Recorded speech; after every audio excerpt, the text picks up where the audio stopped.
Well, this weekend we've been doing the Hope in a Bag, and some of you have been involved in that. And every year when we do that, my eyes are open once again. Nina and I were out there last night closing things up, and just a couple of things. I'm always blessed by the people. Some of you are going to be doing it again today. And this is where we stand in front of Walmart. We pass out these flyers to collect needed items for the homeless shelter here.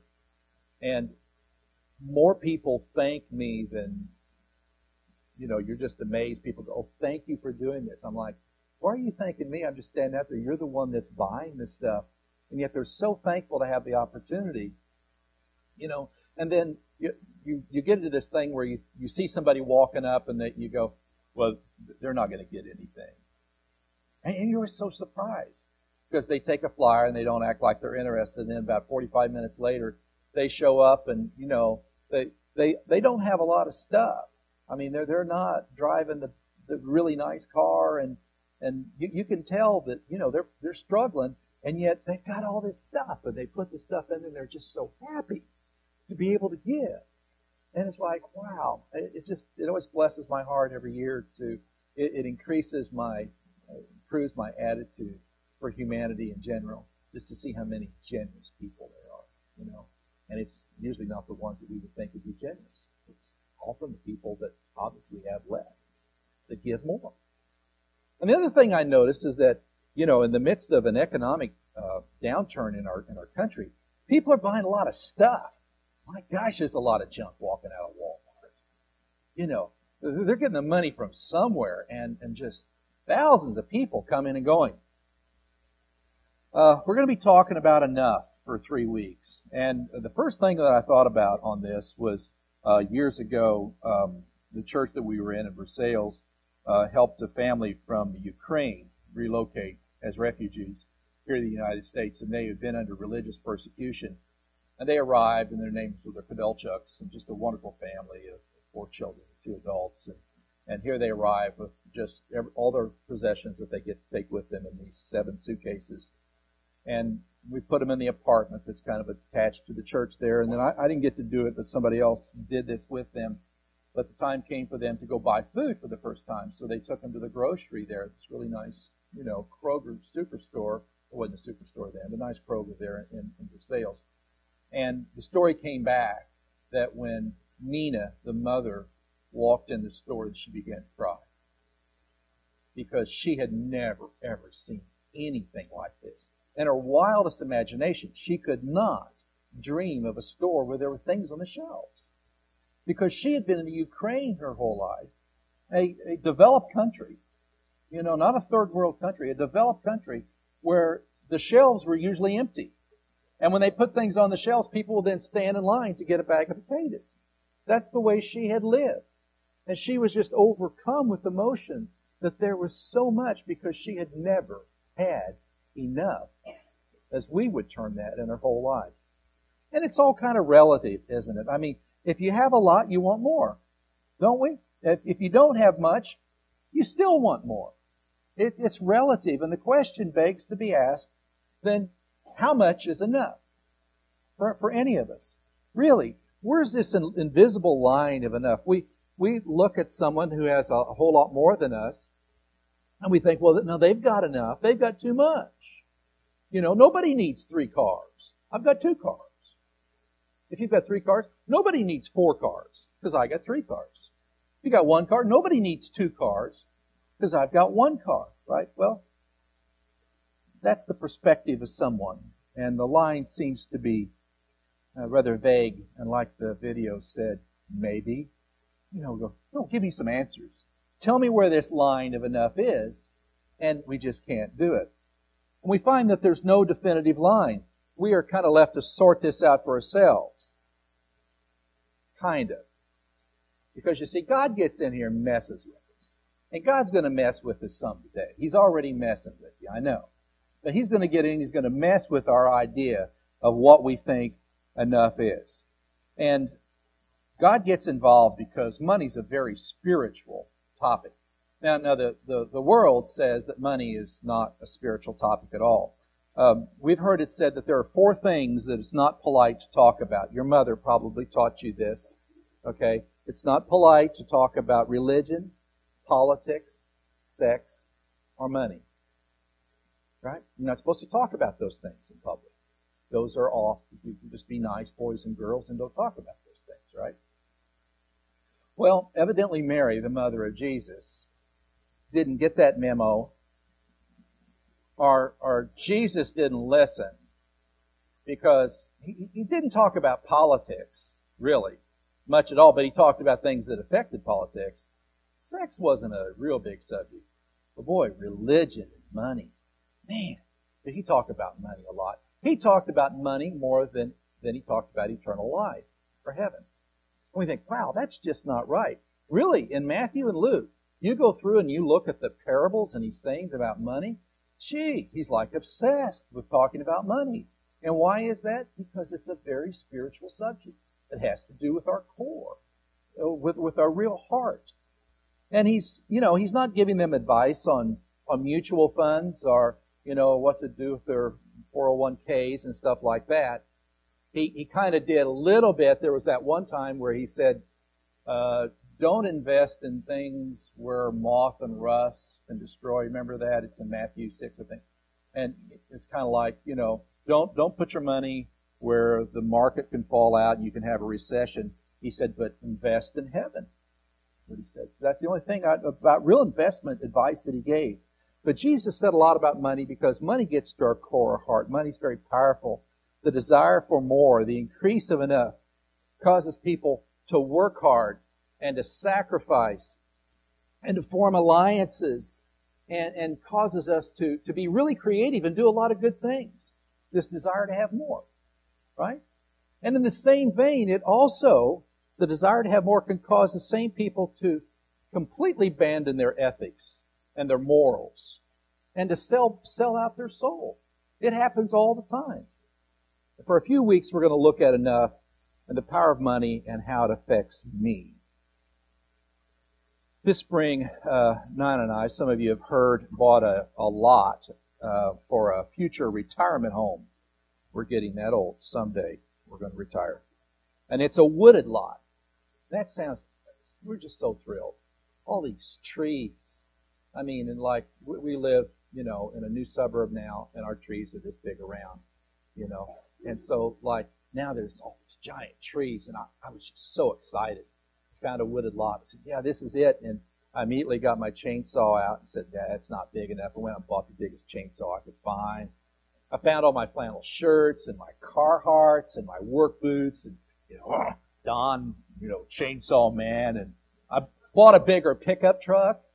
I did. I went out and bought a bigger pickup truck. My little pickup truck just was not going to be big enough to be the kind of ambiance that I need when I drive to my wooded lot with my Carhartts on and my big chainsaw, right? And I was very well received by the inhabitants of the wooded lot. They all loved me a lot. They loved me being out there so much they started coming home with me. Every time that I went out and came home, little friends would follow me home. We call them ticks. Okay? They were all over the place. It was like, I've got to sell the wooded lot. No. But they would really helpless little things. I feel sorry for ticks. They get a lot of bad rap. Little helpless little things. They can't crawl very fast. They can't jump. They have to drop on you or be on the grass. And when you come through, they attach themselves to you and come home. And ticks are really the overeaters of the world. Poster boys and girls of overeaters. Now here's a picture of a tick. I think I got one for you. When you first meet him or her and he just wants to be friends with you, this is what he looks like. Really kind of helpless looking little thing, flat, and doesn't have a big mouth that sticks out on him with teeth or anything like that. Not these creepy crawly legs. Just a nice little bitty thing. But ticks don't know how much enough is. Did you ever think about this? They don't have the slightest idea about enough. He loves to eat so much, and he just can't stop. Oh no, you're all going, yeah, I can't believe you're talking about this in a worship service. Well, this is what he looks like after, he gets his fill. He goes to about 7 or 10 times. You're all going to go home and check yourselves for ticks. I know. Today when we do this, it's gross, but you're going to remember this point. I think I'm making a point. I hope we won't forget. He has the inability to determine how much is enough. He just doesn't know. His disease of more, and it's his death usually. This is how he dies. See, once he's that size, then he finally gets so big he just drops off. Only he's so engorged, and his energy is going to digesting all of this stuff that he's eaten. That I didn't even mention that word. That he can't move, and so he's easy prey for his predator. And there are predators for ticks that love to munch on ticks. So much, wanted so much. His appetite is his end. Now there's some tick in me. I'm a little ticky. I think there's probably, if you'd be honest and think about this, a little ticky. A little ticky. I suspect we're all a little ticky. Let me mention just a few things in case you're not aware. How about food? See, we all relate to food. Don't you have something that you just don't know how much is enough? That you just would just eat and eat and eat? Potato chips. Okay? You can't put me around a bag of potato chips. I'll eat the whole bag of potato chips. I have ever since I was a little kid.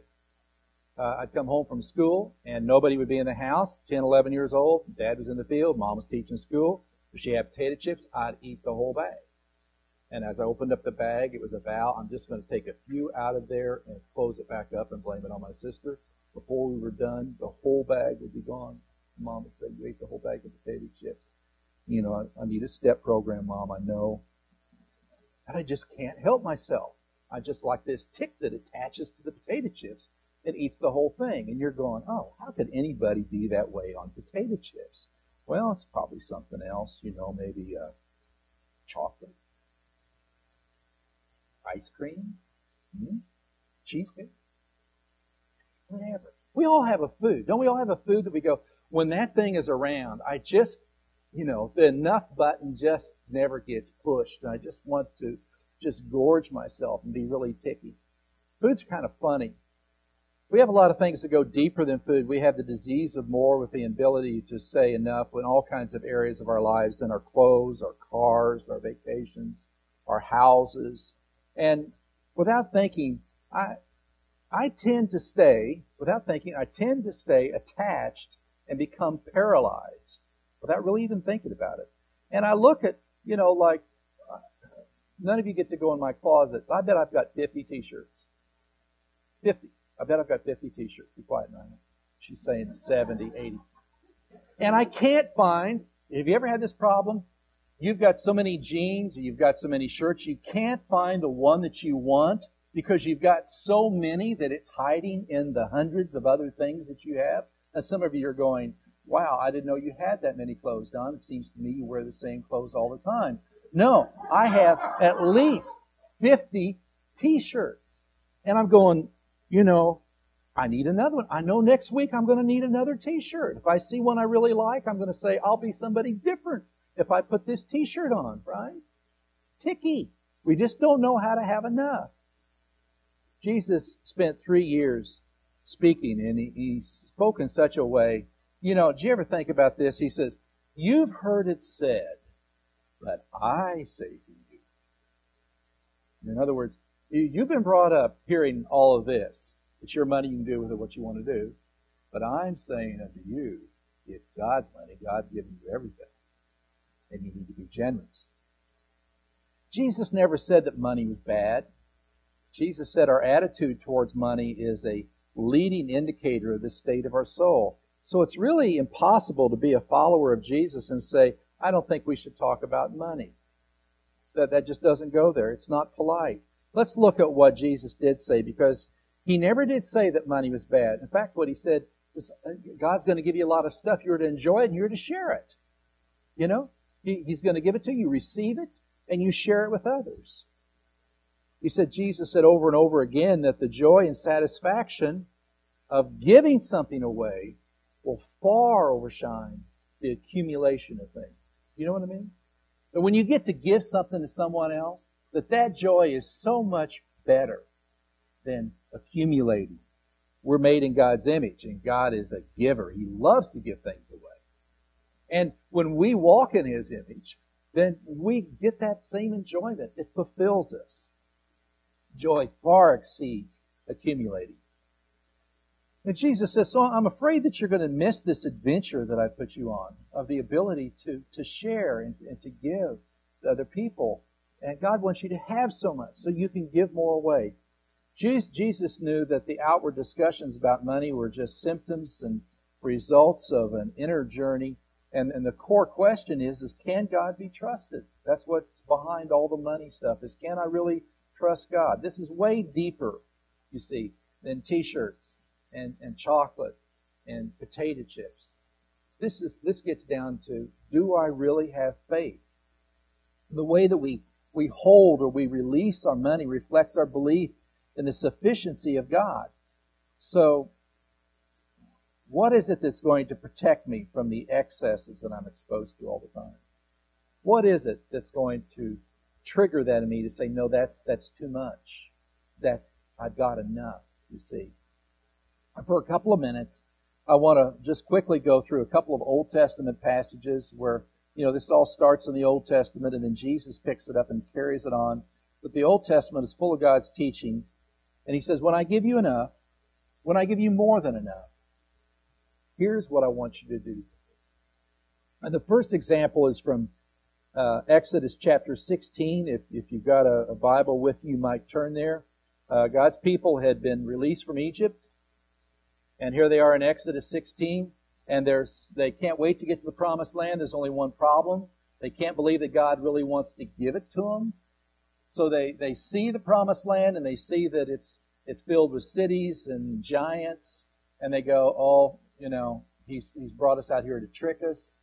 And you know what they start thinking about when they're out there in the wilderness? They have to go for 40 years. You know what they start thinking about? I just realized this during this sermon. They start thinking about the food back in Egypt. They go, remember the potato chips and the ice cream that we had back in Egypt? That's where they go. And they get kind of grumpy and whiny and start complaining to God.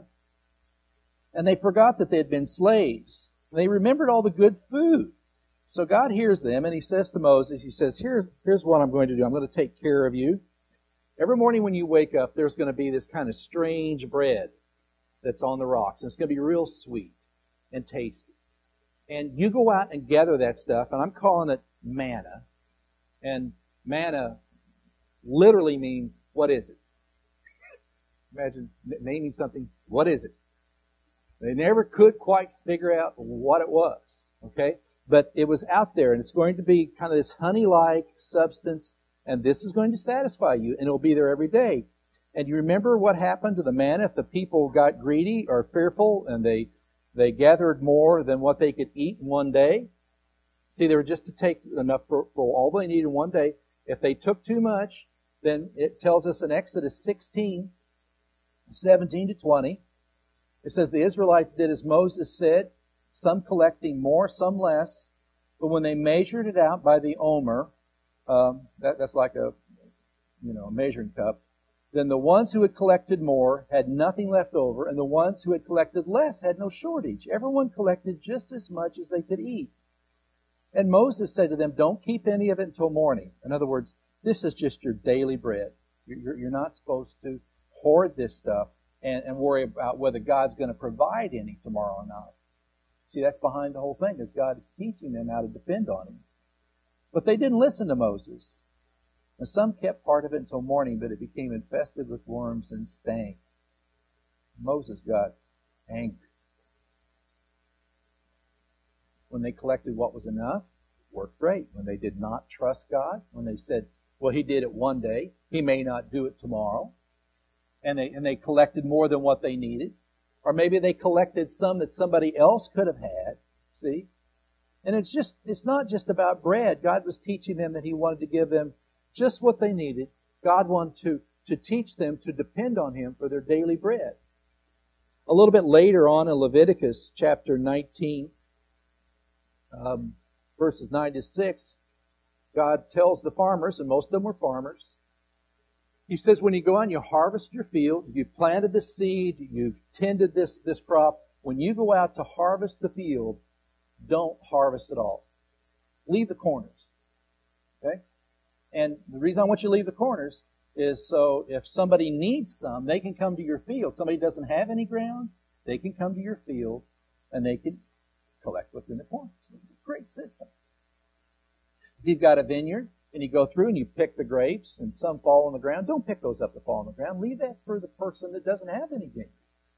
So they can come to your vineyard and pick up what's left over. And it was just a great system. Then he puts in a sentence right there in the middle of this, and it really doesn't need to be here for the instructions. He says, I am the Lord your God. And all the way in Leviticus 19, it's kind of one of these holiness chapters where he's telling them exactly what to do to be holy. And he says over and over, I am the Lord your God. And because you see, these are directions and instructions, and he doesn't need to put this in there. He does it to say, these are not just directions and instructions, but this is about me. This shows you who I am. You will treat others the way that I treat you. I will take care of you. It's a reflection of my nature, and others will see who you are. Deuteronomy chapter 15, God gives His people an explanation of what their posture should be like towards the poor. Deuteronomy 15, 7 and 8. He says, now if there are some poor persons among you, say one of your fellow Israelites in one of your cities in the land that the Lord God is giving you, don't be hard-hearted or tight-fisted towards your poor fellow Israelites. To the contrary, open up your hand wide to them. You must generously lend them whatever they need. Disgraceful for there to be people in their nation who were poor. That's the way they considered this.